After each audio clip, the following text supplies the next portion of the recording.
ਸਤਿ ਸ਼੍ਰੀ ਅਕਾਲ ਜੀ ਸਾਰਿਆਂ ਨੂੰ। ਮੈਂ ਹਰਪ੍ਰੀਤ। ਅੱਜ ਆਪਾਂ ਗੱਲ ਕਰਨ ਜਾ ਰਹੇ ਹਾਂ ਇੰਡਸਟਰੀਅਲ ਪ੍ਰੋਜੈਕਟ ਰਿਪੋਰਟ ਦੀ ਅਤੇ ਕਿਵੇਂ ਪ੍ਰਪੇਅਰ ਕੀਤੀ ਜਾਂਦੀ ਹੈ ਅਤੇ ਇਹ ਪ੍ਰੋਜੈਕਟ ਦਾ ਅਸਲੀ ਮੋਟਿਵ ਕੀ ਹੁੰਦਾ, ਉਹ ਸਾਰੀਆਂ ਚੀਜ਼ਾਂ ਆਪਾਂ ਇਸ ਵੀਡੀਓ ਦੇ ਵਿੱਚ ਡਿਸਕਸ਼ਨ ਕਰਾਂਗੇ। ਠੀਕ ਹੈ, ਬਹੁਤ ਇੰਪੋਰਟੈਂਟ ਅਤੇ ਧਮਾਕੇਦਾਰ ਵੀਡੀਓ ਆ। ਕੁਛ ਹੈ ਨਹੀਂ ਗਾ ਇਹ ਟੋਪਿਕ ਦੇ ਵਿੱਚ ਕੱਢਣ ਪਾਉਣ ਨੂੰ, ਬਸ ਪੜ੍ਹਨ ਵਾਲੀਆਂ ਗੱਲਾਂ। ਸਿੱਧਾ ਤੁਸੀਂ ਇੱਕ ਵਾਰੀ ਅੱਖਾਂ ਥੱਲੋਂ ਟਪਾ ਦੋਗੇ ਤਾਂ ਪੇਪਰ 'ਚ ਆਰਾਮ ਨਾਲ ਟਿਕ ਆਪਣੇ ਹੋ ਜਾਣਗੇ ਉੱਥੇ। ਠੀਕ ਹੈ, ਆਰਾਮ ਨਾਲ ਅਟੈਂਪਟ ਹੋ ਜਾਣਗੇ। ਤਾਂ ਚਲੋ ਜੀ ਹੁਣ ਆਪਾਂ ਸ਼ੁਰੂ ਕਰਦੇ ਹਾਂ। ਸ਼ਾਇਦ ਇਹ ਮੇਰੀ ਅਖੀਰਲੀ ਹੀ ਵੀਡੀਓ ਹੋਵੇ, ਕਿਉਂਕਿ ਮੈਨੂੰ ਥੋੜ੍ਹਾ ਜ਼ਿਆਦਾ ਕੰਮ ਪੈਣ ਕਰਕੇ ਮੈਨੂੰ ਸ਼ਾਇਦ ਛੱਡਣਾ ਪਊਗਾ। ਅਤੇ ਬਾਕੀ ਮੈਂ ਕੋਸ਼ਿਸ਼ ਕਰੂੰਗਾ, ਅਗਰ ਕੋਈ ਹੋਰ ਛੋਟੇ ਛੋਟੇ ਟੋਪਿਕ, ਜਿਵੇਂ ਹੁਣ ਪੰਜਾਬ ਇਕੋਨਮੀ ਥੋੜ੍ਹੀ ਜਿਹੀ ਮੈਨੂੰ ਵੱਡੀ ਲੱਗੀ। ਠੀਕ ਹੈ, ਪੰਜਾਬ ਦੀ ਇਕੋਨਮੀ ਮੇਰੇ ਕੋਲ ਟੋਪਿਕ ਸਾਰਾ ਹੈ, ਬਟ ਉਹ ਮੈਨੂੰ ਥੋੜ੍ਹਾ ਵੱਡਾ ਲੱਗਿਆ। ਬਟ ਹਾਂ, ਕੋਸ਼ਿਸ਼ ਮੇਰੀ ਜ਼ਰੂਰ ਹੋਊਗੀ ਕਿ ਮੈਂ ਜਾਂਦਾ ਜਾਂਦਾ ਇਕੋਨਮੀ ਜ਼ਰੂਰ ਕਰਾ ਕੇ ਜਾਵਾਂ। ਠੀਕ ਹੈ, ਤੁਸੀਂ ਨਾ ਨੀਚੇ ਕਮੈਂਟ ਕਰੋ ਜੇ, ਜਾਂ ਮੈਂ ਇਸ ਤੋਂ ਬਾਅਦ ਲੈ ਕੇ ਆਊਂਗਾ ਇੰਡਸਟਰੀਅਲ ਲਾਈਸੈਂਸਿੰਗ, ਜਾਂ ਮੈਂ ਲੈ ਕੇ ਆਉਣੀ ਆ ਪੰਜਾਬ ਇਕੋਨਮੀ। ਹੁਣ ਜਿਹੜੇ ਕਮੈਂਟ ਮੈਨੂੰ ਸਭ ਤੋਂ ਜ਼ਿਆਦਾ ਆਉਣਗੇ, ਚਾਹੇ ਉਹ ਲਾਈਸੈਂਸਿੰਗ ਦੇ ਹੋਣ, ਚਾਹੇ ਉਹ ਪੰਜਾਬ ਇਕੋਨਮੀ ਦੇ ਹੋਣ, ਤੁਸੀਂ ਸਭ ਤੋਂ ਵੱਧ ਜਿਹੜੇ ਕਮੈਂਟ ਨੂੰ ਕਰ ਦੋਗੇ ਅੱਜ ਦੁਪਹਿਰ ਦੇ 11-12 ਵਜੇ, ਮੈਨੂੰ ਟਾਈਮ ਦੇਖਣ ਦਿਓ, 10:49 ਹੋਏ ਆ, 12 ਵਜੇ ਤੱਕ ਜਿਹੜੇ ਮੈਨੂੰ ਕਮੈਂਟ ਸਭ ਤੋਂ ਪਹਿਲਾਂ ਆ ਜਾਣਗੇ, ਫਿਰ ਮੈਂ ਉਹਦੇ ਅਕੋਰਡਿੰਗ ਵੀਡੀਓ ਡਿਸਾਈਡ ਕਰ ਲੂँਗਾ ਕਿ ਮੈਂ ਲਾਈਸੈਂਸਿੰਗ ਕਰਾਵਾਂ ਜਾਂ ਫਿਰ ਪੰਜਾਬ ਇਕੋਨਮੀ ਕਰਾਵਾਂ। ਕਿਉਂਕਿ ਕਾਫੀ ਬੱਚਿਆਂ ਨੇ ਪਹਿਲਾਂ ਮੈਨੂੰ ਲਾਈਸੈਂਸਿੰਗ ਬਾਰੇ ਵੀ ਬੋਲ ਰੱਖਿਆ ਸੀ, ਬਟ ਤੁਸੀਂ ਕਮੈਂਟ ਕਰ ਦੇਣਾ। ਜਿਹੜੇ ਬੱਚੇ ਦਾ ਕਮੈਂਟ, ਮਤਲਬ ਜਿਹੜੇ ਟੋਪਿਕ ਦਾ ਸਭ ਤੋਂ ਜ਼ਿਆਦਾ ਕਮੈਂਟ ਆਊਗਾ ਉਹ ਆਪਾਂ ਦੇਖ ਲਾਂਗੇ। ਠੀਕ ਹੈ, ਉਹ ਬਾਕੀ ਹੁਣ ਤੁਹਾਡੇ ਕਮੈਂਟਾਂ 'ਤੇ ਡਿਪੈਂਡ ਕਰਦਾ। ਹੁਣ ਬਾਕੀ ਕੋਸ਼ਿਸ਼ ਹੋਊਗੀ, ਜਾਂ ਤਾਂ ਮੈਂ ਇੱਥੇ ਹੀ ਸਟੋਪ ਹੋ ਜਾਊਂਗਾ। ਅਗਰ ਤੁਹਾਡਾ ਵਧੀਆ ਆ ਗਿਆ ਰਿਸਪੌਂਸ ਕਮੈਂਟਾਂ ਦੇ ਵਿੱਚ, ਫਿਰ ਮੈਂ ਵੀਡੀਓ ਜ਼ਰੂਰ ਬਣਾ ਦੂੰਗਾ ਅਗਲੀ। ਚਲੋ, ਇਸ ਪਹਿਲਾਂ ਵੀਡੀਓ ਨੂੰ ਲਾਈਕ ਕਰ ਦਿਓ ਜੀ, ਕਾਫੀ ਮਿਹਨਤ ਲੱਗੀ ਆ। ਠੀਕ ਹੈ, ਸ਼ੇਅਰ ਵੀ ਕਰ ਦਿਓ ਜੀ, ਅਤੇ ਚੈਨਲ ਨੂੰ ਜੇ ਨਵੇਂ ਹੋ ਤਾਂ ਸਬਸਕ੍ਰਾਈਬ ਕਰਕੇ ਨਾ ਉਹ ਘੰਟੀ ਵਾਲਾ ਆਈਕਨ ਜਾਂ ਦੱਬ ਦਿਓ ਜੀ, ਇੱਥੇ ਥੱਲੇ ਲੱਗਿਆ ਹੁੰਦਾ ਨਾ ਘੰਟੀ ਜੀ, ਉਹ ਦੱਬ ਦਿਓ ਜੀ। ਉਹਦੇ ਨਾਲ ਕੀ ਹੁੰਦਾ, ਕੱਲ੍ਹ ਨੂੰ ਕੋਈ ਵੀ ਮੈਂ ਵੀਡੀਓ ਪਾਉਣਾ, ਤੁਹਾਨੂੰ ਤੁਹਾਡੇ ਮੋਬਾਈਲ 'ਤੇ ਨੋਟੀਫਿਕੇਸ਼ਨ ਆ ਜਾ ਕਰੂਗਾ ਕਿ ਹਾਂ ਬਈ ਉਸ ਬੰਦੇ ਨੇ ਵੀਡੀਓ ਪਾਤੀ, ਜਾਓ ਜਾ ਕੇ ਦੇਖ ਲਓ। ਅਗਰ ਤੁਹਾਡੇ ਵਾਸਤੇ ਇੰਪੋਰਟੈਂਟ ਹੋਇਆ ਕਰੂਗੀ, ਤੁਹਾਨੂੰ ਲੱਗੇ ਕਿ ਹਾਂ ਵੇਖਣ ਵਾਲੀ ਆ, ਤੁਸੀਂ ਆ ਕੇ ਜ਼ਰੂਰ ਇੱਥੇ ਵਿਜ਼ਿਟ ਕਰ ਸਕਦੇ ਹੋ। ਠੀਕ ਹੈ ਜੀ, ਪ੍ਰੋਜੈਕਟ ਰਿਪੋਰਟ ਦੀ ਪਹਿਲਾਂ ਮੈਂ ਤੁਹਾਨੂੰ ਰੈਫਰੈਂਸ ਦੇ ਦਿੰਦਾ। ਇਹ ਵਾਲਾ ਟੋਪਿਕ ਆਪਾਂ ਕਿੱਥੋਂ ਲਿਆ। ਇਹ ਟੋਪਿਕ ਮੈਂ ਨੈੱਟ 'ਤੇ ਵੀ ਲੱਭਣ ਦੀ ਕੋਸ਼ਿਸ਼ ਕੀਤੀ, ਬਟ ਨਹੀਂ ਮੈਨੂੰ ਵਧੀਆ ਜਿਹਾ ਮਿਲਿਆ। ਫਿਰ ਮੈਂ AAA ਬੁੱਕ ਅਕੈਡਮੀ, ਜਿਹੜੀ AAA ਬ੍ਰਾਈਟ ਅਕੈਡਮੀ ਦੀ ਬੁੱਕ ਸੀਗੀ, ਉਹਨਾਂ ਦਾ ਸੋਰਸ ਫੋਲੋ ਕੀਤਾ ਹੋਇਆ ਇਸ ਟਾਈਮ। ਠੀਕ ਹੈ, ਉਹ ਉੱਥੋਂ ਮੈਂ ਚੱਕ ਕੇ ਆਪਣੇ ਵੀਡੀਓ ਵਾਸਤੇ ਲੈ ਕੇ ਆਇਆ। ਤੁਸੀਂ ਉਹਨਾਂ ਦਾ ਜਿਹੜਾ AAA ਦਾ ਚੈਨਲ ਆ, AAA ਬ੍ਰਾਈਟ ਅਕੈਡਮੀ ਦਾ, ਉੱਥੇ ਜਾ ਕੇ ਜ਼ਰੂਰ ਵਿਜ਼ਿਟ ਕਰੋ ਜੇ, ਜ਼ਰੂਰ ਉਹਨਾਂ ਦਾ ਚੈਨਲ ਸਬਸਕ੍ਰਾਈਬ ਕਰੋ ਜੇ। ਕਾਫੀ ਹੈਲਪਫੁਲ ਮਟੀਰੀਅਲ ਆ ਉਹਨਾਂ ਦਾ। ਠੀਕ ਹੈ, ਉਹਨਾਂ ਨੂੰ ਵੀ ਸਪੋਰਟ ਕਰੋ ਜੀ। ਅਤੇ ਨਾਲ ਹੀ ਉਹਨਾਂ ਦੀ ਇੱਕ ਐਪ ਆ AAA ਬ੍ਰਾਈਟ ਅਕੈਡਮੀ ਦੀ। ਠੀਕ ਹੈ, ਪਲੇ ਸਟੋਰ ਤੋਂ ਤੁਹਾਨੂੰ ਮਿਲ ਜੂਗੀ, ਤੁਸੀਂ ਇਹ ਵੀ ਜਾ ਕੇ ਉੱਥੋਂ ਡਾਊਨਲੋਡ ਕਰ ਸਕਦੇ ਹੋ। ਤਾਂ ਚਲੋ ਜੀ, ਹੁਣ ਆਪਾਂ ਰੈਫਰੈਂਸ ਉਹਨਾਂ ਦੀ ਦੇ ਚੁੱਕੇ ਹਾਂ। ਹੁਣ ਆਪਾਂ ਆਪਣੀ ਵੀਡੀਓ ਸ਼ੁਰੂ ਕਰਦੇ ਹਾਂ। ਹੁਣ ਸਭ ਤੋਂ ਪਹਿਲਾਂ ਆਪਾਂ ਪ੍ਰੋਜੈਕਟ ਰਿਪੋਰਟ ਦਾ ਮੀਨਿੰਗ ਸਮਝਦੇ ਹਾਂ ਕਿ ਹੁੰਦੀ ਕੀ ਆ। ਪ੍ਰੋਜੈਕਟ ਰਿਪੋਰਟ ਕਹਿੰਦਾ ਕਿ ਇਹ ਇੱਕ ਰਿਟਨ ਡਾਕੂਮੈਂਟ ਆ। ਠੀਕ ਹੈ, ਜਿਹਦੇ ਉੱਤੇ ਡਿਟੇਲ ਲਿਖੀ ਹੁੰਦੀ ਆ, ਓਵਰਆਲ ਪਿਕਚਰ ਹੁੰਦੀ ਆ। ਕਹਿੰਦਾ ਭਾਵੇਂ ਆਪਣੇ ਦਿਮਾਗ ਦੇ ਵਿੱਚ ਜਿਵੇਂ ਪਿਕਚਰ ਨਹੀਂ ਬਣ ਜਾਂਦੀ ਹੈ ਨਾ, ਉਸ ਤਰ੍ਹਾਂ ਦੀ ਪੂਰੀ ਆਪਣੇ ਬਿਜ਼ਨਸ ਦੀ ਡਿਟੇਲ ਹੁੰਦੀ ਆ। ਇੱਕ ਜਿਵੇਂ ਆ ਚਿੱਠਾ ਆਪਣੇ ਕੋਲ ਫਾਈਲ ਆ, ਪੂਰਾ ਕਾਗਜ਼ ਆ, ਇਹਨਾਂ 'ਤੇ ਇਕੱਲੀ ਡਿਟੇਲ ਲਿਖੀ ਹੋਊਗੀ। ਬੰਦੇ ਨੇ ਇੱਥੋਂ ਇਹ ਲੋਨ ਲਿਆ, ਬੰਦੇ ਨੇ ਇੱਥੋਂ ਇਹ ਲੈ ਕੇ ਇੱਥੇ ਆਹ ਵਾਲੀ ਜਗ੍ਹਾ ਇੰਨੀ ਖਰੀਦੀ ਆ, ਇੱਥੇ ਇਹਦੇ ਬੰਦੇ ਦੇ ਇੰਨੇ ਮਰਲੇ ਆ, ਇੱਥੇ ਇਹਨੇ ਆਹ ਵਾਲਾ ਕੰਮ ਕਰਨਾ, ਇਹਦੇ ਵਿੱਚ ਆਹ ਚੀਜ਼ਾਂ ਇਹਨੇ, ਮਤਲਬ ਇਹਦੀ ਸੇਲ ਕਿੰਨੀ ਹੋਈ ਹੈ, ਸਾਰਾ data totally A to Z ਜਿੰਨਾ ਵੀ ਫੈਕਟਰੀ ਦੇ ਵਿੱਚ ਕੋਈ ਵੀ ਹੈ ਨਾ, ਉਹ ਬਸ ਆਸ ਰਿਪੋਰਟ ਦੇ ਵਿੱਚ, ਪ੍ਰੋਜੈਕਟ ਰਿਪੋਰਟ ਦੇ ਵਿੱਚ ਆਪਾਂ ਪਾ ਦੇਵਾਂਗੇ। ਠੀਕ ਹੈ, project report is a written document related to any investment. ਮੈਂ ਪਹਿਲਾਂ ਹੀ ਦੱਸ ਕੇ ਟੈਂਕੀ ਉਹਦੇ 'ਚ ਇਨਵੈਸਟਮੈਂਟ ਨਾਲ ਰਿਲੇਟਡ ਡਾਟਾ ਵੀ ਹੋਊਗਾ। Project report contains detail information about land, building, required manufacturing process. ਕਹਿੰਦੇ ਵੀ ਉਹਦੇ ਵਿੱਚ ਮੈਨੂਫੈਕਚਰਿੰਗ ਦਾ ਪ੍ਰੋਸੈਸ ਵੀ ਦੱਸਿਆ ਜਾਊਗਾ, ਵੀ ਕਿਹੜੇ ਮੈਨੂਫੈਕਚਰ ਦੇ ਪ੍ਰੋਸੈਸ ਵਰਤ ਕੇ ਅਸੀਂ ਕੀ ਬਣਾ ਰਹੇ ਹਾਂ, ਹੈ ਨਾ। ਪ੍ਰੋਡਕਸ਼ਨ ਦੀ ਕਪੈਸਿਟੀ ਕਿੰਨੀ ਆ, ਰਾ ਮਟੀਰੀਅਲ ਕਿੰਨਾ, ਇਹ ਸਾਰੀਆਂ ਗੱਲਾਂ ਵੀ ਉਹਦੇ ਵਿੱਚ A to Z, ਜਦੋਂ ਮੈਂ ਕਹਿਤਾ ਵੀ A to Z ਮਤਲਬ ਸਾਰਾ ਕੁਛ ਉਹਦੇ ਵਿੱਚ ਆਪਾਂ ਪ੍ਰੋਜੈਕਟ ਰਿਪੋਰਟ ਦੇ ਵਿੱਚ ਲਿਖਾਂਗੇ। ਓਕੇ ਜੀ, ਚਲੋ ਹੁਣ ਕਹਿੰਦਾ ਕੰਟੈਂਟ ਕਿਹੜੇ ਕਿਹੜੇ ਆ ਪ੍ਰੋਜੈਕਟ ਰਿਪੋਰਟ ਦੇ ਵਿੱਚ। ਹੁਣ ਆਪਾਂ ਮੇਜਰ ਜਿਹੜੇ ਕੰਟੈਂਟ ਹੈਗੇ ਆ ਉਹ ਆਪਾਂ ਡਿਸਕਸ ਕਰਾਂਗੇ। ਪਹਿਲੀ ਆਉਂਦੀ ਹੈ ਜਰਨਲ ਇਨਫੋਰਮੇਸ਼ਨ। ਜਰਨਲ ਇਨਫੋਰਮੇਸ਼ਨ ਵਿੱਚ ਇੰਡਸਟਰੀ ਦੀ ਪੂਰੀ ਇਨਫੋਰਮੇਸ਼ਨ ਹੁੰਦੀ ਹੈ ਕਿ ਇੰਡਸਟਰੀ ਕਿਹਦੇ ਬਾਰੇ ਆ, ਕਿਹੜੀ ਪ੍ਰੋਡਕਸ਼ਨ ਕਿੰਨੀ ਕਰਦਾ, ਲੋਕੇਸ਼ਨ ਕਿੱਥੇ ਆ।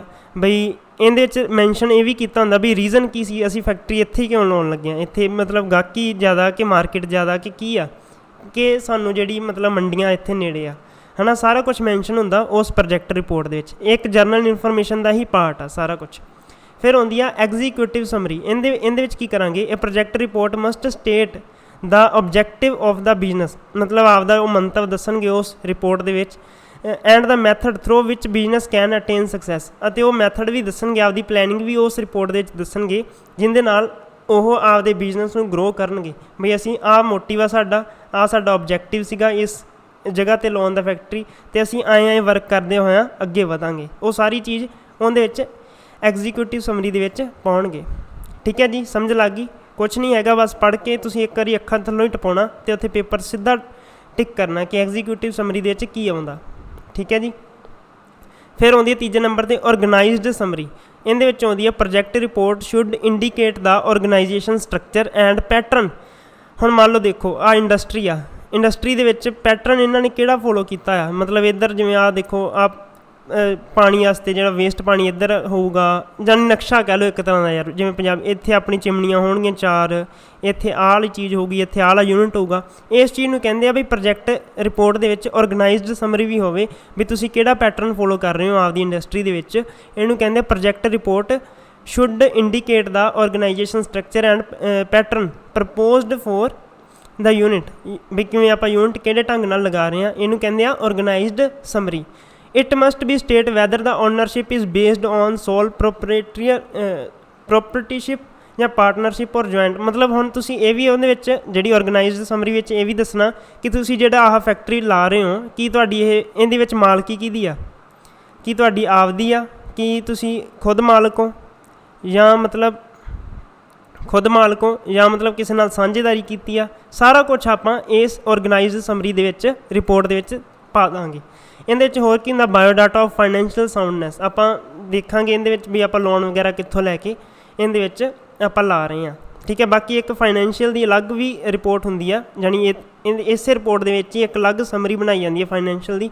ਉਹਦੇ ਵਿੱਚ ਆਪਾਂ totally A to Z financial ਬਾਰੇ ਹੀ ਲਿਖਾਂਗੇ, ਬਟ ਇਹਦੇ ਵਿੱਚ ਵੀ ਮਾੜਾ ਮੋਟਾ ਦੱਸਿਆ ਜਾਂਦਾ ਕਿ ਹਾਂ ਵੀ ਉਹਦੀ ਸਾਂਝੇਦਾਰੀ ਕਿੰਨੀ ਸੀ।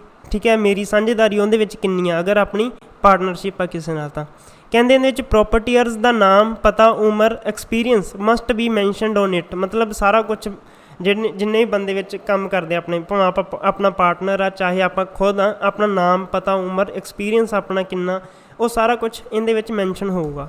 ਠੀਕ ਹੈ ਜੀ। ਫਿਰ ਆਉਂਦੀ ਹੈ ਚੌਥੇ ਨੰਬਰ 'ਤੇ ਪ੍ਰੋਜੈਕਟ ਡਿਸਕ੍ਰਿਪਸ਼ਨ। ਇਹਦੇ ਵਿੱਚ ਆਪਾਂ ਇੱਕ ਬਰੀਫ ਡਿਸਕ੍ਰਿਪਸ਼ਨ ਦੇਵਾਂਗੇ ਆਪਣੇ ਪ੍ਰੋਜੈਕਟ ਦੀ। ਠੀਕ ਹੈ।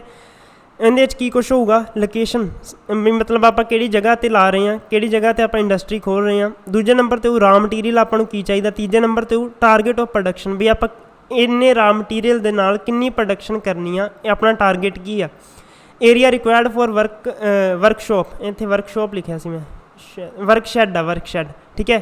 ਮਤਲਬ ਜਿਹੜਾ ਤੁਸੀਂ ਵਰਕਸ਼ੈਡ ਬਣਾ ਰਹੇ ਹੋ, ਜਿਵੇਂ ਫੈਕਟਰੀ ਆ, ਇਹਦੇ ਵਿੱਚ ਆਹ ਬੰਦੇ ਕੰਮ ਕਰਦੇ ਆ, ਇਹਨਾਂ ਵਾਸਤੇ ਤੁਸੀਂ ਸ਼ੈੱਡ ਤਾਂ ਪਾਓਗੇ ਨਾ, ਛੱਤ ਤਾਂ ਦਿਓਗੇ ਨਾ ਐਟਲੀਸਟ। ਉਹਦੇ ਵਾਸਤੇ ਏਰੀਆ ਕਿੰਨਾ ਚਾਹੀਦਾ, ਪਾਵਰ ਕਿੰਨੀ ਚਾਹੀਦੀ ਹੈ ਤੁਹਾਨੂੰ, ਫਿਊਲ ਕਿੰਨਾ ਚਾਹੀਦਾ। ਮੰਨ ਲਓ ਹੁਣ ਜਨਰੇਟਰ ਵਗੈਰਾ ਤੁਸੀਂ ਲਾਏ, ਜਾਂ ਮਸ਼ੀਨਰੀ ਜਿਹੜੀ ਚੱਲਦੀ ਆ, ਉਹ ਕਈ ਇੰਜਨਾਂ 'ਤੇ ਚੱਲਦੀ ਆ ਨਾ ਮਸ਼ੀਨਰੀ, ਉਹਦੇ ਵਾਸਤੇ ਫਿਊਲ ਕਿੰਨਾ ਚਾਹੀਦਾ, ਉਹ ਵੀ ਸਾਰਾ ਕੁਛ ਆਪਾਂ ਇਹਦੇ ਵਿੱਚ ਪਾਵਾਂਗੇ। ਪਾਣੀ ਕਿੰਨਾ ਚਾਹੀਦਾ, ਕਈ ਹੁਣ ਇੰਡਸਟਰੀਆਂ ਦੇ ਵਿੱਚ ਪਾਣੀ ਦੀ ਰਿਕੁਆਇਰਮੈਂਟ ਬਹੁਤ ਜ਼ਿਆਦਾ ਹੁੰਦੀ ਹੈ, ਕਿਉਂਕਿ ਉਹਨਾਂ ਦੀ ਪ੍ਰੋਡਕਸ਼ਨ ਹੀ ਇਸ ਤਰੀਕੇ ਦੀ ਹੁੰਦੀ ਹੈ ਕਿ ਉੱਥੇ ਪਾਣੀ ਲੱਗਦਾ ਹੀ ਲੱਗਦਾ, ਜਾਂ ਪੀਣ ਦੇ ਪਾਣੀ ਦੇ ਪ੍ਰਬੰਧ ਦਾ ਵੀ ਇਹਦੇ ਵਿੱਚ ਬਾਇਓਡਾਟਾ ਹੁੰਦਾ ਸਾਰਾ ਪ੍ਰੋਜੈਕਟ ਦੇ ਵਿੱਚ। ਹੁਣ ਲੇਬਰ ਰਿਕੁਆਇਰਮੈਂਟ ਦਾ ਵੀ ਡਾਟਾ ਆਪਾਂ ਪ੍ਰੋਜੈਕਟ ਡਿਸਕ੍ਰਿਪਸ਼ਨ ਦੇ ਵਿੱਚ ਦੇਵਾਂਗੇ, ਚਾਹੇ ਆਪਣੀ ਲੇਬਰ ਸਕਿਲਡ ਆ ਚਾਹੇ ਅਨਸਕਿਲਡ ਆ। ਫਿਰ ਆਪਾਂ ਟੈਕਨੋਲੋਜੀ ਆਪਾਂ ਕਿਹੜੀ ਯੂਜ਼ ਕਰ ਰਹੇ ਹਾਂ ਉਹ ਵੀ ਇਹਦੇ ਵਿੱਚ। ਅਤੇ 10ਵਾਂ ਪ੍ਰੋਡਕਸ਼ਨ ਪ੍ਰੋਸੈਸ, ਮਤਲਬ ਆਪਾਂ ਕਿਹੜਾ ਮਾਧਿਅਮ ਫੋਲੋ ਕਰਦਿਆਂ ਹੋਇਆ ਆਪਣੀ ਪ੍ਰੋਡਕਸ਼ਨ ਕਰ ਰਹੇ ਹਾਂ, ਉਹ ਵੀ ਆਪਾਂ ਪ੍ਰੋਜੈਕਟ ਡਿਸਕ੍ਰਿਪਸ਼ਨ ਦੇ ਵਿੱਚ ਡਿਟੇਲ ਦੇਵਾਂਗੇ। ਚਲੋ ਜੀ, ਇਹਦੇ ਵਿੱਚ ਹੋਰ ਕੀ ਆ, ਪ੍ਰੋਡਕਸ਼ਨ ਪ੍ਰੋਸੈਸ। ਠੀਕ ਹੈ, ਉਹੀ ਗੱਲ ਆ ਗਈ, ਪ੍ਰੋਡਕਸ਼ਨ ਪ੍ਰੋਸੈਸ ਆਪਾਂ ਪਿੱਛੇ ਲਿਖ ਹੀ ਦਿੱਤਾ ਸੀ 10 ਨੰਬਰ 11 ਅਤੇ 12 ਅਤੇ 13 ਹੈ ਨਾ। ਫਿਰ ਆਉਂਦੀ ਆ 11ਵੇਂ ਨੰਬਰ 'ਤੇ ਪ੍ਰੋਜੈਕਟ ਪ੍ਰੋਡਕਸ਼ਨ ਵੋਲੀਅਮਸ, ਮਤਲਬ ਆਪਣੀ ਜਿਹੜੀ ਪ੍ਰੋਡਕਸ਼ਨ ਆ ਕਿੰਨੇ ਯੂਨਿਟ ਹੋ ਰਹੀ ਆ। ਠੀਕ ਹੈ। ਅਤੇ ਉਹਦਾ ਯੂਨਿਟ ਪ੍ਰਾਈਜ਼ ਵੀ ਆਪਾਂ ਲਿਖਾਂਗੇ ਵੋਲੀਅਮ ਯੂਨਿਟ ਪ੍ਰਾਈਜ਼। ਅਤੇ ਫਿਰ ਆਪਾਂ ਲਿਖਾਂਗੇ ਉਹਦੇ ਵਿੱਚ ਪੋਲਿਊਸ਼ਨ ਟਰੀਟਮੈਂਟ ਪਲਾਂਟ, ਮਤਲਬ ਜਿਹੜਾ ਆਪਣੀ ਇੰਡਸਟਰੀ ਦੇ ਵਿੱਚ ਜਿਹੜੀਆਂ ਆਪਣੀ ਮਸ਼ੀਨਰੀਆਂ ਪੋਲਿਊਸ਼ਨ ਕਰਦੀਆਂ ਪਈਆਂ, ਉਹਨਾਂ ਨੂੰ ਟਰੀਟਮੈਂਟ ਵਾਸਤੇ ਵੀ ਆਪਾਂ ਪਲਾਂਟ ਲਾਵਾਂਗੇ। ਜਿਵੇਂ ਹੁਣ ਕਈ ਵੇਸਟੇਜ ਆਫ ਵਾਟਰ ਦਾ ਲਾਉਂਦੇ ਆ, ਵਾਟਰ ਟਰੀਟਮੈਂਟ ਪਲਾਂਟ ਵੀ ਫੈਕਟਰੀਆਂ 'ਚ ਲੱਗੇ ਹੁੰਦੇ ਹਨ, ਉਹ ਚੀਜ਼ਾਂ ਵੀ ਆਪਾਂ ਇਹਦੇ ਵਿੱਚ ਪਾਵਾਂਗੇ। ਹੋਰ ਇਹਦੇ ਵਿੱਚ ਕੀ ਆ, if business is service oriented, ਕਈ ਹੁੰਦੇ ਜਿਵੇਂ ਹੁਣ ਤੁਹਾਨੂੰ ਪਤਾ ਬਿਜ਼ਨਸ ਸਰਵਿਸ ਓਰੀਐਂਟਡ ਹੁੰਦੇ ਜਿਹੜੇ ਸਰਵਿਸ ਪ੍ਰੋਵਾਈਡ ਕਰਦੇ ਆ, ਉਹਦੇ ਵਿੱਚ ਆਪਾਂ ਟਾਈਪ ਆਫ ਸਰਵਿਸ ਵੀ ਇਹਦੇ ਵਿੱਚ ਮੈਂਸ਼ਨ ਕੀਤੀ ਹੋਊਗੀ। ਇਹ ਸੀ ਕੁਛ ਜਿਹੜੇ ਡਿਸਕ੍ਰਿਪਸ਼ਨ ਦੇ ਪੁਆਇੰਟ ਪ੍ਰੋਜੈਕਟ ਡਿਸਕ੍ਰਿਪਸ਼ਨ ਦੇ। ਤੁਹਾਨੂੰ ਇੱਕ ਤੁੱਕਾ ਲਾਉਣ ਦਾ ਤਰੀਕਾ ਦੱਸਦਾ, ਜੇ ਤੁਹਾਨੂੰ ਕੁਛ ਵੀ ਨਾ ਸੁਝੇ ਵੀ ਕਿਹਦੇ ਅੰਡਰ ਆਉਂਦਾ, ਫਿਰ ਤੁਸੀਂ ਉੱਥੇ ਚੁੱਪ ਕਰਕੇ, ਜੇ ਤਾਂ ਪੈਸਿਆਂ ਨਾਲ ਰਿਲੇਟਡ ਗੱਲ ਆ ਉੱਥੇ ਫਾਈਨੈਂਸ਼ੀਅਲ ਲਾ ਦਿਓ ਜੀ, ठीक है। फाइनैंशियल डिस्क्रिप्शन ਜਾਂ फाइनैंशियल ਸਮਰੀ ਉਹ ਇੱਦਾਂ ਦੀ ਕੋਈ ਆਪਸ਼ਨ ਹੋਊਗੀ। ਅਗਰ ਜੇ ਤੁਹਾਨੂੰ ਕੁਛ ਵੀ ਨਹੀਂ ਸੋਚਦਾ ਫਿਰ ਤੁਸੀਂ ਚੁੱਪ ਕਰਕੇ ਪ੍ਰੋਜੈਕਟ ਡਿਸਕ੍ਰਿਪਸ਼ਨ ਲਾ ਦੇਣਾ ਉੱਥੇ ਆਪਸ਼ਨ 'ਚ, ਠੀਕ ਹੈ, ਅਗਰ ਇਹਦੇ ਨਾਲ ਦਾ ਕੋਈ ਕੁਐਸਚਨ ਬਣ ਗਿਆ ਤਾਂ। ਓਕੇ, ਹੁਣ ਆਉਂਦਾ ਮਾਰਕੀਟ ਪਲਾਨ। ਮਾਰਕੀਟ ਪਲਾਨ ਦੇ ਵਿੱਚ ਕੀ ਆ, project report must state the following. ਹੁਣ ਮਾਰਕੀਟ ਪਲਾਨ ਦੇ ਅੰਡਰ ਕੀ ਆਊਗਾ, ਟਾਈਪ ਆਫ ਕਸਟਮਰ, ਵੀ ਆਪਣੇ ਕੋਲ ਕਿਹੋ ਜਿਹੇ ਕਸਟਮਰ ਆ ਰਹੇ ਆ, ਟਾਰਗੇਟ ਮਾਰਕੀਟ, ਆਪਾਂ ਕਿਸ ਤਰ੍ਹਾਂ ਦੀ ਮਾਰਕੀਟ ਨੂੰ ਟਾਰਗੇਟ ਕਰਕੇ ਚੱਲ ਰਹੇ ਹਾਂ, ਨੇਚਰ ਆਫ ਮਾਰਕੀਟ, ਵੀ ਮਾਰਕੀਟ ਦੀ ਨੇਚਰ ਕਿਹੋ ਜਿਹਾ, ਵੀ ਮਾਰਕੀਟ ਦਾ ਸੁਭਾਅ ਕਿਹੋ ਜਿਹਾ, ਵੀ ਮਾਰਕੀਟ ਕਿਸ ਟਾਈਪ ਦੀ ਆ ਉੱਥੇ ਜਿਹੜਾ ਏਰੀਆ ਦੇ ਵਿੱਚ ਆਪਾਂ ਇੰਡਸਟਰੀ ਲਾ ਰਹੇ ਹਾਂ। ਮਾਰਕੀਟ ਸੈਗਮੈਂਟੇਸ਼ਨ, ਵੀ ਮਾਰਕੀਟ ਇਕੱਠੀ ਆ ਜਾਂ ਮਾਰਕੀਟ ਸੈਗਮੈਂਟੇਸ਼ਨ ਆ, ਜਾਨੀ ਮਾਰਕੀਟ ਸੁੰਗੜੀ ਹੋਈ ਆ ਜਾਂ ਇਕੱਠੀ ਜਿਵੇਂ ਦੁਕਾਨਾਂ ਨਾਲ ਜੁੜੀਆਂ ਹੁੰਦੀਆਂ ਉਸ ਤਰ੍ਹਾਂ ਦੀ ਮਾਰਕੀਟ, ਜਾਂ ਮਤਲਬ ਦੂਜੀ ਐਗਰੀਗੇਟ ਮਾਰਕੀਟ ਆ, ਇਹ ਵੀ ਆਪਾਂ ਮਾਰਕੀਟ ਪਲਾਨ ਦੇ ਵਿੱਚ ਦੇਖਣਾ ਹੁੰਦਾ। ਹੁਣ ਉਹਦਾ future prospect of the market, ਆਪਾਂ ਫਿਊਚਰ ਨੂੰ ਵੀ ਧਿਆਨ ਦੇ ਵਿੱਚ ਰੱਖਦਿਆਂ ਹੋਇਆ ਇਸ ਰਿਪੋਰਟ ਦੇ ਵਿੱਚ ਪਾਵਾਂਗੇ ਕਿ ਹਾਂ ਇਹਦਾ ਫਿਊਚਰ ਇਹ ਆ, ਆਉਣ ਵਾਲੇ ਟਾਈਮ 'ਚ ਮਾਰਕੀਟ ਵੱਧ ਵੀ ਸਕਦੀ ਹੈ, ਘੱਟ ਵੀ ਸਕਦੀ ਹੈ। ਸੇਲ ਓਬਜੈਕਟਿਵ ਕੀ ਹੋਊਗਾ ਆਪਣਾ, ਉਹ ਵੀ ਆਪਾਂ ਇਹ 'ਚ ਪਾਵਾਂਗੇ। Marketing cost of the project, ਵੀ ਆਪਣੀ ਕੋਸਟ ਕੀ ਆਈ ਪ੍ਰੋਜੈਕਟ 'ਤੇ। Market share of proposed venture, ਠੀਕ ਹੈ। Demand for the product in the local, national and global market, ਆਪਾਂ ਉਹਦੇ 'ਚ ਇਹ ਵੀ ਪਾਵਾਂਗੇ ਕਿ ਡਿਮਾਂਡ ਕਿੰਨੀ ਆ, ਚਾਹੇ ਉਹ ਲੋਕਲ ਦੇ ਵਿੱਚ ਆ ਚਾਹੇ ਉਹ ਨੈਸ਼ਨਲ ਡਿਮਾਂਡ ਕਿੰਨੀ ਹੈ, ਗਲੋਬਲ ਮਾਰਕੀਟ ਦੇ ਵਿੱਚ ਉਹਦੀ ਡਿਮਾਂਡ ਕਿੰਨੀ ਹੈ ਜੋ ਪ੍ਰੋਡਕਟ ਆਪਾਂ ਪ੍ਰੋਡਿਊਸ ਕਰ ਰਹੇ ਹਾਂ, ਜਿਹਦੇ ਕਰਕੇ ਆਪਾਂ ਫੈਕਟਰੀ ਲਾ ਰਹੇ ਹਾਂ, ਠੀਕ ਹੈ। ਉਹ ਸਾਰੀਆਂ ਚੀਜ਼ਾਂ ਆਪਾਂ ਕਿਹਦੇ ਵਿੱਚ ਪਾ ਦਾਂਗੇ, ਇਹ ਸਾਰੀਆਂ ਚੀਜ਼ਾਂ ਆਪਾਂ ਮਾਰਕੀਟ ਪਲਾਨ ਦੇ ਵਿੱਚ ਪਾਵਾਂਗੇ। ਇਹਦੇ ਵਿੱਚ ਹੋਰ ਕੀ ਹੋਣਾ ਚਾਹੀਦਾ, it must indicate potential users and products and distribution channel, ਇਹਦੇ ਵਿੱਚ ਆਪਾਂ ਬਈ ਕਿਵੇਂ ਆਪਾਂ ਸਪਲਾਈ ਕਰਨਾ ਮਾਲ, ਉਹ ਸਾਰੀਆਂ ਚੀਜ਼ਾਂ। And use for distributing the product, ਮਤਲਬ ਕਿਹੜੇ ਮਾਧਿਅਮ ਦੇ ਨਾਲ ਡਿਸਟਰੀਬਿਊਟ ਕਰ ਰਹੇ ਹਾਂ, ਉਹ ਸਾਰੇ ਚੈਨਲ ਆਪਾਂ ਇਹਦੇ ਵਿੱਚ ਪ੍ਰੋਜੈਕਟ ਰਿਪੋਰਟ ਦੇ ਵਿੱਚ ਪਾ ਦੇਵਾਂਗੇ, ਠੀਕ ਹੈ। ਕੁਛ ਕੱਢਣ ਪਾਉਣ ਵਾਲਾ ਤਾਂ ਹੈ ਨਹੀਂ ਇਹਦੇ 'ਚ, ਸਮਝਾਉਣ ਵਾਲਾ ਤਾਂ ਕੁਛ ਵੀ ਹੈ ਨਹੀਂ, ਬਸ ਸਿੰਪਲੀ ਰੀਡ ਕਰਨਾ, ਜਸਟ ਰੀਡ ਕਰਨਾ, ਠੀਕ ਹੈ। ਲਰਨ ਕਰਨ ਦੀ ਵੀ ਕੋਈ ਜ਼ਿਆਦਾ ਲੋੜ ਨਹੀਂ, ਯਾਦ ਨਹੀਂ, ਦਿਮਾਗ 'ਤੇ ਲੋਡ ਪਾ ਕੇ ਨਹੀਂ ਯਾਦ ਕਰਨਾ, ਬਸ ਜਸਟ ਰੀਡ ਕਰਨਾ। ਆਪਸ਼ਨ ਦੇਖ ਕੇ ਆਰਾਮ ਨਾਲ ਟਿਕ ਹੋਊਗਾ, ਆਰਾਮ ਦੇ ਨਾਲ ਤੁਹਾਡਾ ਇਹ ਕੁਐਸਚਨ ਠੀਕ ਹੋਊਗਾ ਜੇ ਤੁਸੀਂ ਅੱਜ ਆਹ ਵੀਡੀਓ ਨੂੰ ਚੰਗੀ ਤਰ੍ਹਾਂ ਸੁਣਦੇ ਹੋ ਤਾਂ, ਠੀਕ ਹੈ। ਅੱਖਾਂ ਮੀਚ ਕੇ ਬੈਠ ਜਾਓ, ਦੇਖੋ ਵੀ ਨਾ, ਇਕੱਲਾ ਸੁਣ ਲਓ ਤਾਂ ਵੀ ਤੁਹਾਡਾ ਉੱਥੇ ਟਿਕ ਸਹੀ ਹੋ ਜਾਊਗਾ। Okay, capital structure and operating cost, ਇਹ ਵੀ ਇੱਕ ਮਤਲਬ 6ਵਾਂ ਪੁਆਇੰਟ ਹੈਗਾ, capital structure and operating cost ਦੇ ਵਿੱਚ। ਇਹਦੇ ਵਿੱਚ ਆਪਾਂ ਕੀ ਕੁਛ ਪਾਵਾਂਗੇ ਕਿ ਆਪਾਂ ਨੂੰ ਕੈਪੀਟਲ ਕਿੰਨੀ ਚਾਹੀਦੀ ਆ, ਸੋਰਸ ਆਫ ਫਾਈਨੈਂਸ ਕਿੰਨਾ ਚਾਹੀਦਾ, ਓਨਰ ਦਾ ਫੰਡ ਐਂਡ ਬਰੋਡ ਫੰਡ, ਜਾਨੀ ਮਤਲਬ ਉਹਨੇ ਬੈਂਕ ਤੋਂ ਕਿੰਨਾ ਲੋਨ ਲੈ ਕੇ ਪਾਇਆ ਹੋਇਆ, ਠੀਕ ਹੈ। ਕੈਪੀਟਲ ਦਾ ਮਤਲਬ ਹੁੰਦਾ ਜਿਹੜੀ ਆਪਾਂ ਜਿੱਥੇ ਯੂਨਿਟ ਲਾ ਰਹੇ ਹਾਂ ਉਹਦੇ ਵਾਸਤੇ ਜਗ੍ਹਾ ਚਾਹੀਦੀ ਆ, ਉਹਦੇ ਵਾਸਤੇ ਆਪਾਂ ਨੂੰ ਮਸ਼ੀਨ ਚਾਹੀਦੀ ਆ, ਉਹ ਸਾਰੀ ਕੀ ਆਪਣੀ ਕੈਪੀਟਲ ਇਨਵੈਸਟਮੈਂਟ ਹੁੰਦੀ ਆ ਉਹਨੂੰ। ਵੀ ਇੱਕ ਹੁੰਦੀ ਹੈ ਕੈਪੀਟਲ ਇਨਵੈਸਟਮੈਂਟ ਜਿਹੜੀ ਆਪਾਂ ਜਿਹਦੇ 'ਤੇ ਖਰਚਾ ਹੋਣਾ ਹੀ ਹੋਣਾ ਯਾਰ, ਮਤਲਬ ਆਪਾਂ ਨੂੰ ਪ੍ਰੋਡਕਸ਼ਨ ਕਰਨੀ ਆ, ਠੀਕ ਹੈ। ਪ੍ਰੋਡਕਸ਼ਨ ਕਰਨੀ ਆ, ਤੁਹਾਡੇ ਕੋਲ ਜਗ੍ਹਾ ਹੋਣੀ ਚਾਹੀਦੀ ਆ, ਲੈਂਡ ਹੋਣੀ ਚਾਹੀਦੀ ਆ, ਲੇਬਰ ਹੋਣੀ ਚਾਹੀਦੀ ਆ, ਅਤੇ ਤੁਹਾਡੇ ਕੋਲ ਇਕਵਿਪਮੈਂਟ ਹੋਣੇ ਚਾਹੀਦੇ ਆ। ਇਹ ਸਾਰੀ ਕੀ ਆ, ਇਹ ਤੁਹਾਡੀ ਕੈਪੀਟਲ ਆ, ਕੈਪੀਟਲ ਇਨਵੈਸਟਮੈਂਟ ਹੋਊਗੀ ਜਦੋਂ ਇਹਨਾਂ 'ਤੇ ਤੁਸੀਂ ਸਾਰਾ ਖਰਚਾ ਕਰਦੇ ਆ, ਠੀਕ ਹੈ। ਇਹਨੂੰ ਕੈਪੀਟਲ ਇਨਵੈਸਟਮੈਂਟ ਕਹਿ ਲਓ, ਕੈਪੀਟਲ ਐਕਸਪੈਂਡੀਚਰ ਕਹਿ ਲਓ, ਇਕਨੋਮਿਕਸ ਦੇ ਵਿੱਚ ਬਹੁਤ ਸਾਰੇ ਨਾਵਾਂ ਨਾਲ ਇਹਨੂੰ ਲਿਖਿਆ ਹੋਇਆ ਅਲੱਗ-ਅਲੱਗ ਕਿਤਾਬਾਂ 'ਚ। ਓਕੇ ਜੀ, ਐਸਟੀਮੇਟ ਟੋਟਲ ਪ੍ਰੋਜੈਕਟ ਕੋਸਟ, ਵੀ ਆਪਾਂ ਇਹਦੇ ਵਿੱਚ ਇਹ ਵੀ ਲਿਖਣਾ ਕਿ ਆਪਣੀ ਪ੍ਰੋਜੈਕਟ ਦੀ ਜਿਹੜੀ ਟੋਟਲ ਕੋਸਟ ਆ ਉਹਦਾ ਐਸਟੀਮੇਟ ਕਿੰਨਾ ਕੁ ਲੱਗਦਾ ਪਿਆ।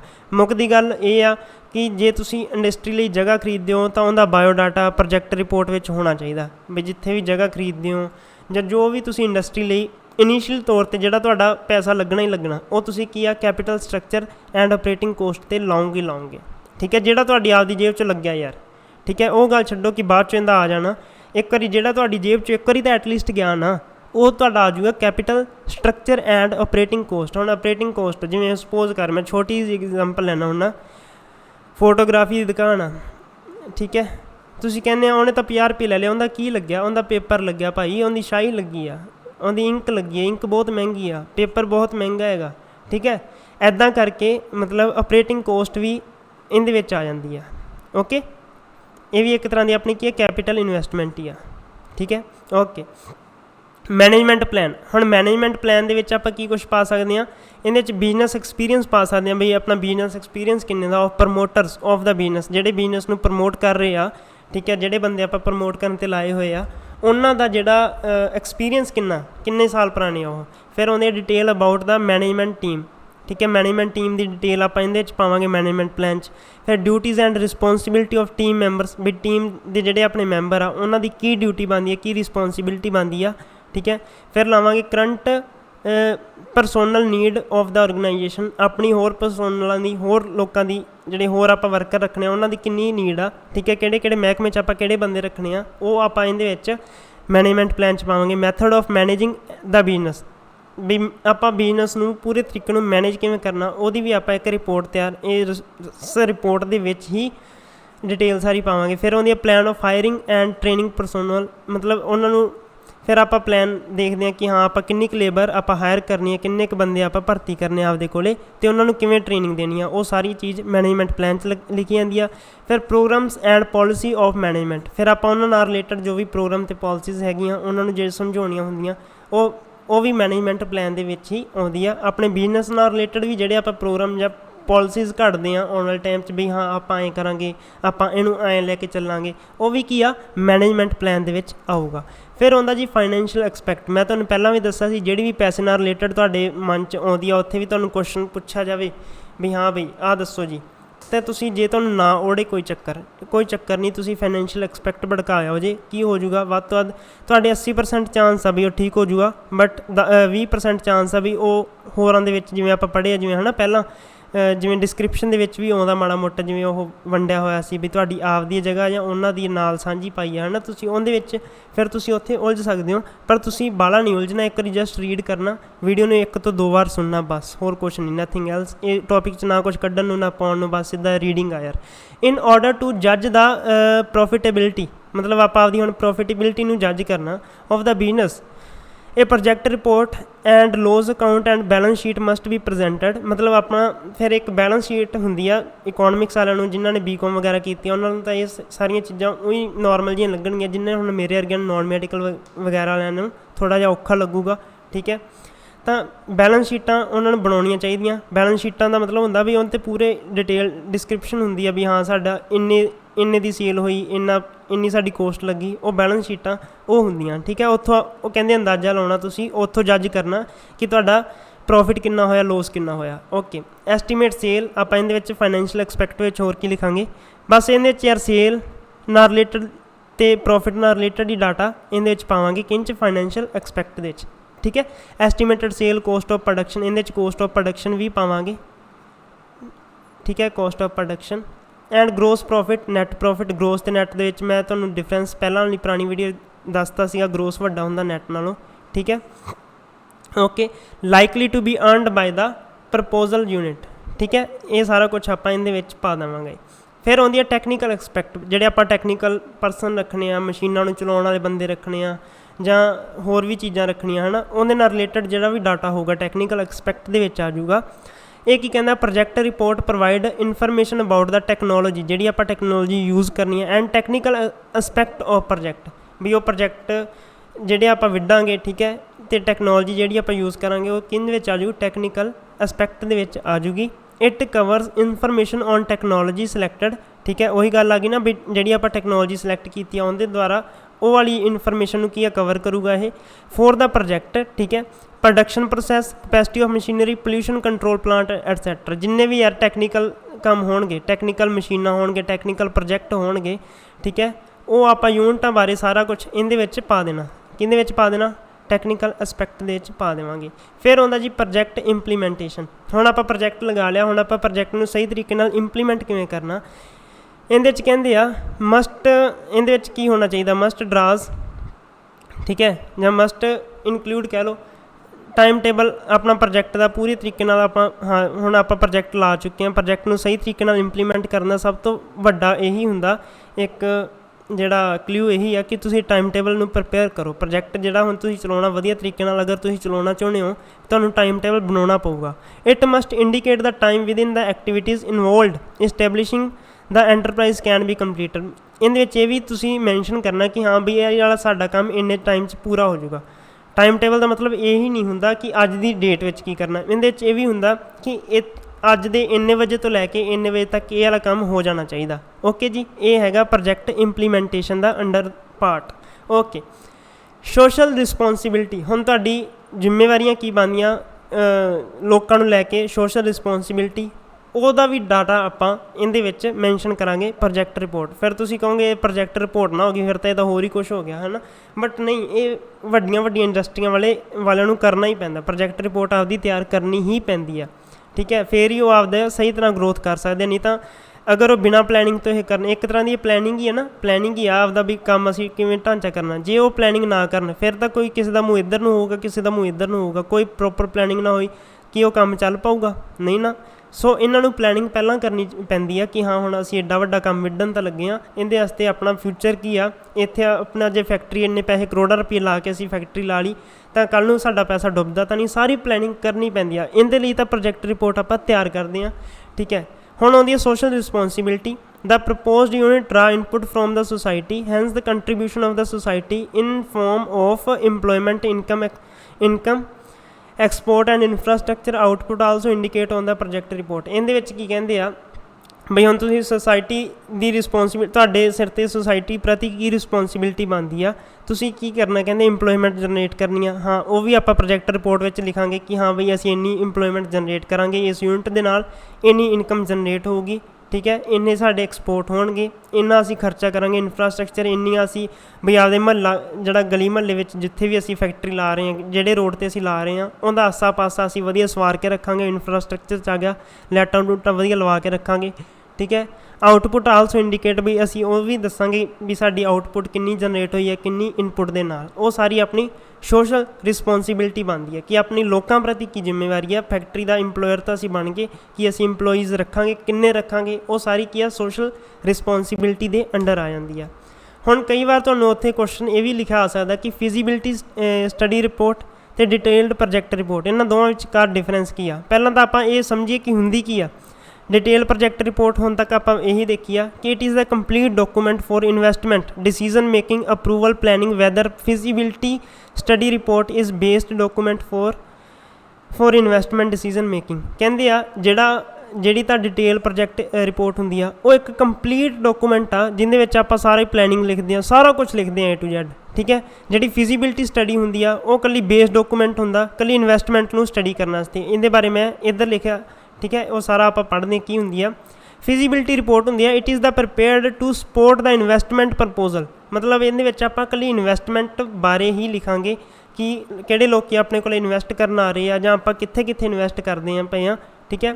ਇਹ ਹੁੰਦੀ ਆ ਫਿਜ਼ੀਬਿਲਿਟੀ ਰਿਪੋਰਟ ਵਿੱਚ ਸਾਰੀ ਇਨਵੈਸਟਮੈਂਟ ਨਾਲ, ਫਾਈਨੈਂਸ ਨਾਲ ਰਿਲੇਟਡ ਡਾਟਾ ਹੁੰਦਾ। Feasibility for various aspect related to technical, commercial, financial and examined in detail by the experts and consultants brought in the feasibility study report। ਕਹਿੰਦੇ ਇਹਦੇ ਵਿੱਚ ਵੇਰੀਅਸ ਐਸਪੈਕਟ ਨੂੰ discuss ਕੀਤਾ ਜਾਂਦਾ, main ਤਾਂ ਵੈਸੇ ਫਾਈਨੈਂਸ਼ੀਅਲ ਹੁੰਦਾ, ਬਟ ਕਹਿੰਦੇ ਨਾਲ ਇਹਦੇ ਵਿੱਚ ਟੈਕਨੀਕਲ ਅਤੇ ਕਮਰਸ਼ੀਅਲ ਵੀ ਯੂਜ਼ ਕੀਤਾ ਜਾਂਦਾ, ਇਹ ਵਾਲਾ ਡਾਟਾ ਵੀ ਇੱਧਰ ਪਾਇਆ ਜਾਂਦਾ। ਬਟ ਇੱਧਰ ਜਿਹੜੀ ਡਿਟੇਲ ਪ੍ਰੋਜੈਕਟ ਰਿਪੋਰਟ ਹੁੰਦੀ ਆ A to Z, ਮੈਂ ਕਿਹਾ A to Z ਦਾ ਮਤਲਬ ਸਾਰਾ ਕੁਛ, ਭਾਵੇਂ ਫਾਈਨੈਂਸ਼ੀਅਲ ਆ, ਭਾਵੇਂ ਕਮਰਸ਼ੀਅਲ ਆ, ਭਾਵੇਂ ਇੰਡਸਟਰੀਅਲ ਆ, ਸਾਰਾ ਕੁਛ ਕਿੰਨੇ ਯੂਨਿਟ ਆ ਉਹ ਆਪਾਂ ਇਹਦੇ ਵਿੱਚ ਡਿਟੇਲ ਪ੍ਰੋਜੈਕਟ ਰਿਪੋਰਟ ਦੇ ਵਿੱਚ ਪਾਉਣੇ ਹੁੰਦੇ ਆ।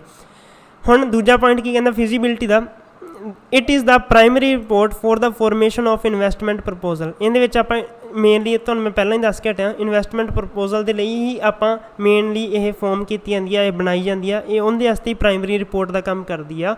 ਬਟ ਜਿਹੜੀ ਆਪਣੀ ਡਿਟੇਲਡ ਪ੍ਰੋਜੈਕਟ ਰਿਪੋਰਟ ਜਿਹਨੂੰ ਆਪਾਂ DPR ਬੋਲਾਂਗੇ, ਠੀਕ ਹੈ, ਉਹ ਕਾਹਦੇ ਵਾਸਤੇ ਹੁੰਦੀ ਹੈ। Detail project report is base document for planning the project implementation of the project.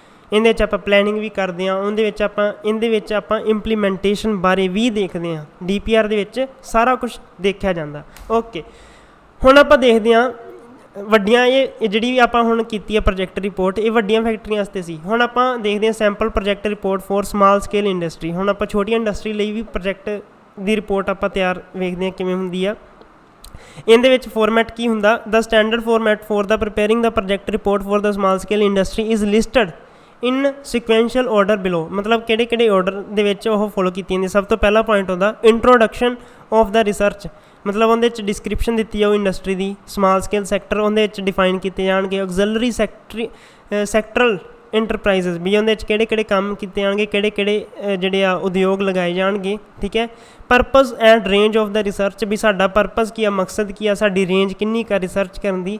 Methodology, ਵੀ ਕਿਹੜੇ ਮੈਥਡ ਅਸੀਂ ਰਿਸਰਚ ਵਰਕ ਵਿੱਚ ਅਸੀਂ ਫੋਲੋ ਕਰਨ ਜਾ ਰਹੇ ਹਾਂ, ਇਹ ਸਾਰਾ ਕੁਛ ਆ ਜਾਂਦਾ ਇੰਟਰੋਡਕਸ਼ਨ ਆਫ ਦਾ ਰਿਸਰਚ, ठीक है। ਸਮਾਲ ਸਕੇਲ ਇੰਡਸਟਰੀ ਇੱਕ ਰਿਸਰਚ ਵਰਕ 'ਤੇ ਕੰਮ ਕਰਦੀਆਂ ਹੋਈਆਂ ਫਿਰ ਉਹ ਆਪਦਾ ਪ੍ਰੋਡਕਟ ਨੂੰ ਮੈਨੂਫੈਕਚਰ ਕਰਦੀਆਂ, ਠੀਕ ਹੈ। ਨਵੀਆਂ ਚੀਜ਼ਾਂ ਜਿਵੇਂ ਹੁਣ ਦੇਖੋ ਪਿੰਡਾਂ ਦੇ ਵਿੱਚ ਕਾਫੀ ਹੁਨਰ ਕਹਿੰਦੇ ਆ ਵੀ ਹੁੰਦਾ ਹੈ ਨਾ, ਉਹਦੇ ਵਿੱਚ ਹਰ ਕੋਈ ਬੰਦਾ ਹੀ ਹੁਨਰ ਨਾਲ ਭਰਿਆ ਹੁੰਦਾ, ਪਿੰਡਾਂ ਦੀ ਗੱਲ ਕਰਦਾ ਪਿਆ। ਅਤੇ ਮੰਨ ਲਓ ਹੁਣ ਉਹ ਹੁਨਰ ਵਾਲੇ ਬੰਦੇ ਇੱਕ ਆਪਦੀ ਫੈਕਟਰੀ ਖੋਲ੍ਹ ਲੈਣ, ਪਹਿਲਾਂ ਉਹ ਰਿਸਰਚ ਕਰਨਗੇ ਕਿਸੇ ਪਾਰਟੀਕੂਲਰ ਟੋਪਿਕ 'ਤੇ ਹੈ ਨਾ, ਕਿਸੇ ਪਾਰਟੀਕੂਲਰ ਚੀਜ਼ 'ਤੇ ਜਾਂ ਕੋਈ ਨਵੀਂ ਚੀਜ਼ ਦੀ ਕਾਢ ਕੱਢਣ ਲਈ ਉਹ ਇੱਕ ਆਪਦੀ ਰਿਸਰਚ ਹੀ ਕਰਨਗੇ ਹੈ ਨਾ, ਵੀ ਖੋਜਣਗੇ ਉਹਨੂੰ ਦੇਖਣਗੇ।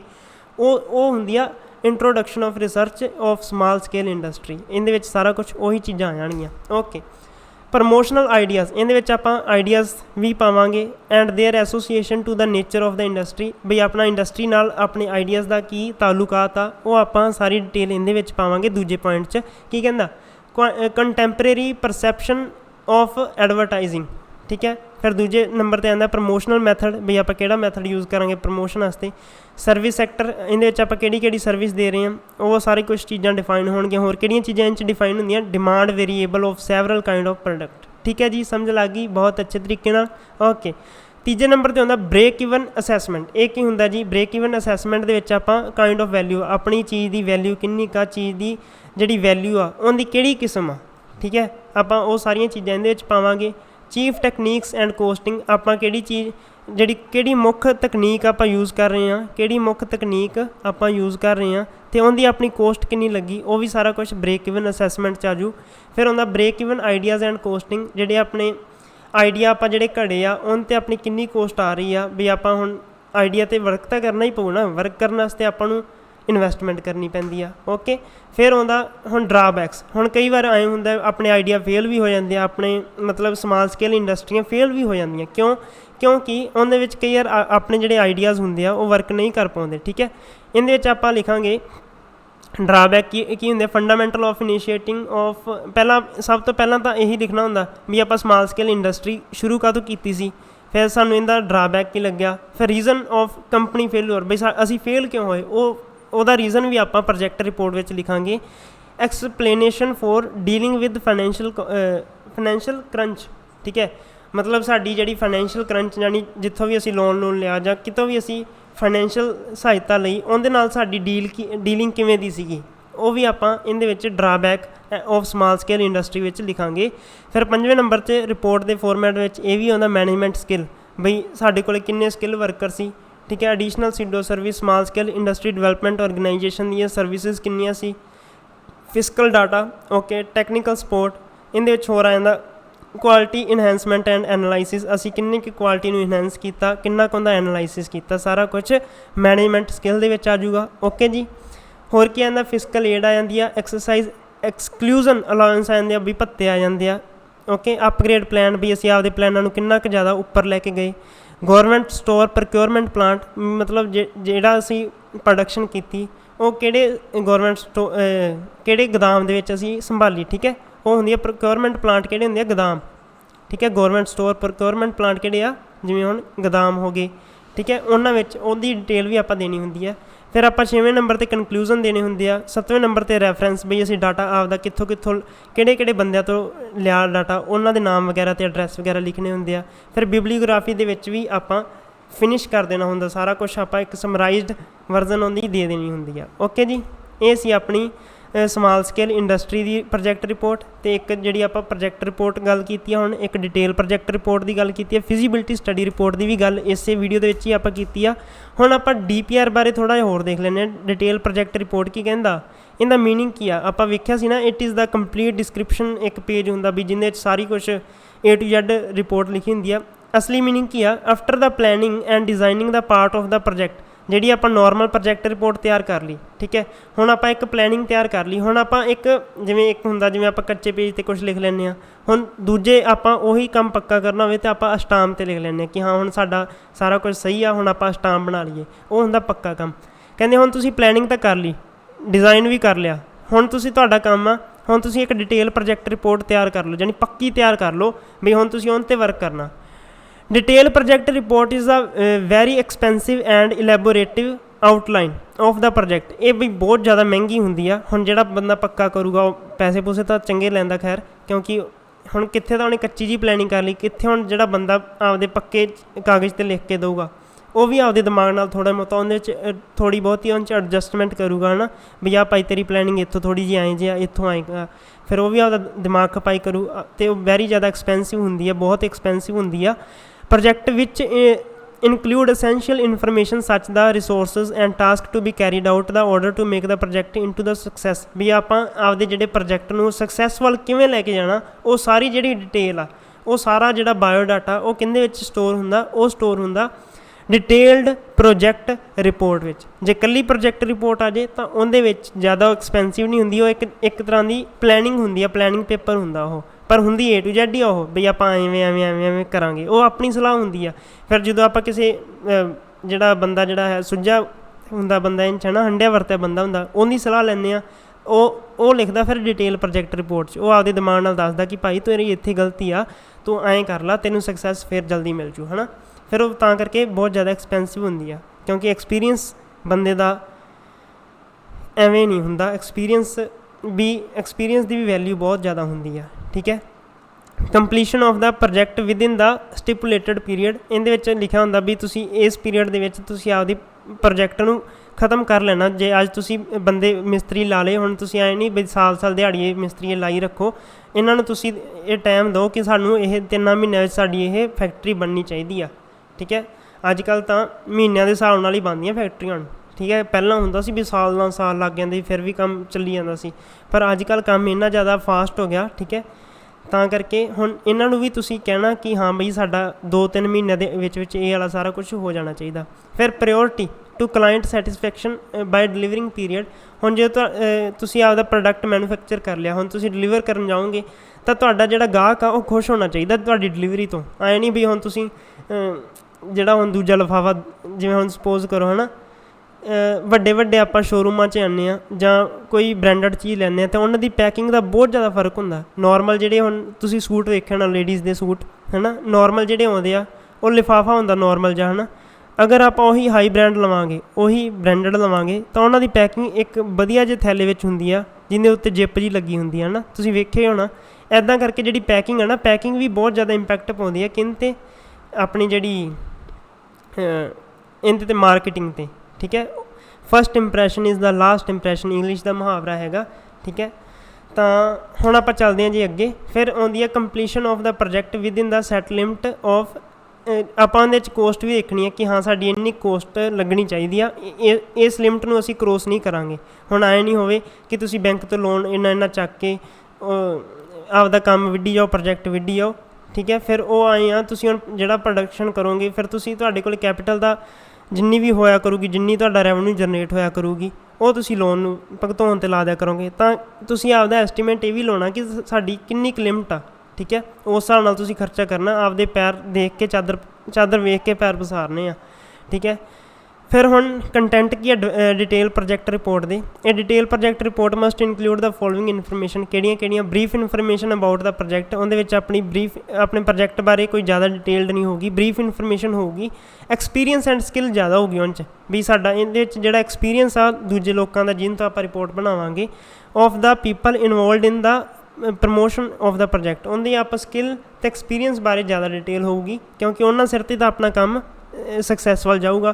Project finance and source of financing, ਵੀ ਆਪਾਂ ਕਿੱਥੋਂ ਪੈਸਾ ਚੱਕ ਕੇ ਆਪਦੇ ਪ੍ਰੋਜੈਕਟ 'ਤੇ ਲਾ ਰਹੇ ਹਾਂ, ਆਪਣਾ ਫਾਈਨੈਂਸ ਦਾ ਸੋਰਸ ਕੀ ਆ, ਪ੍ਰੋਜੈਕਟ ਜਿਹੜਾ ਜਿੱਥੋਂ ਆਪਾਂ ਕਿਹੜੇ ਸੋਰਸ ਦੇ ਰਾਹੀਂ ਪੈਸਾ ਆਪਾਂ ਆਪਦੇ ਪ੍ਰੋਜੈਕਟ ਨੂੰ ਵਿੱਢਣ ਵਾਸਤੇ ਲਾਇਆ, ਓਕੇ। ਉਹ ਸਾਰਾ ਕੁਛ ਆ ਜਾਂਦਾ ਇਹਦੇ ਵਿੱਚ।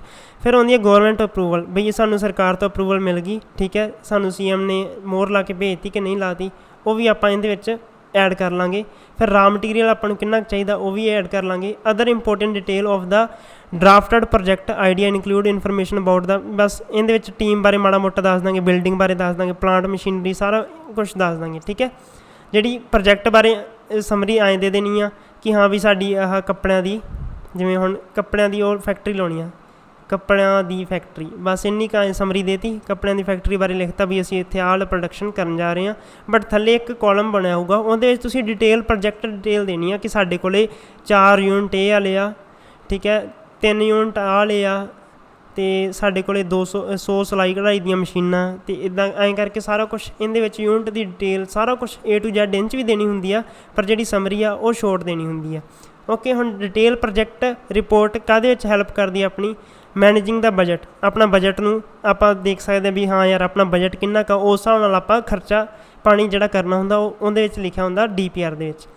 ਫਿਰ ਮਿਨੀਮਾਈਜ਼ਿੰਗ ਰਿਸਕ, ਆਪਣਾ ਰਿਸਕ ਫੈਕਟਰ ਨੂੰ ਵੀ ਇਹ ਦੂਰ ਕਰਦਾ। ਕਿਉਂਕਿ ਆਪਾਂ ਉਸ ਹਿਸਾਬ ਨਾਲ ਚੱਲਦੇ ਹਾਂ, ਜਿਸ ਹਿਸਾਬ ਨਾਲ ਆਪਣੀ ਪਲੈਨਿੰਗ ਹੁੰਦੀ ਹੈ, ਜਿਸ ਹਿਸਾਬ ਨਾਲ ਉਹਦੇ ਵਿੱਚ ਐਕਸਪੀਰੀਅੰਸ ਸ਼ੋਅ ਕੀਤਾ ਹੁੰਦਾ। ਓਕੇ, ਫਿਰ ਆਉਂਦਾ project progress follow up. Okay, project ਨੂੰ ਕਿਸ ਤਰ੍ਹਾਂ ਆਪਾਂ ਤਾਂ ਲੈ ਕੇ ਜਾਣਾ, ਉਹ ਕਿਹੜੇ ਤਰੀਕੇ ਫੋਲੋ ਕੀਤੇ ਜਾ ਰਹੇ ਆ। ਫਿਰ ਆਉਂਦਾ ਹੋਲਡ ਓਵਰ ਦਾ ਪ੍ਰੋਜੈਕਟ।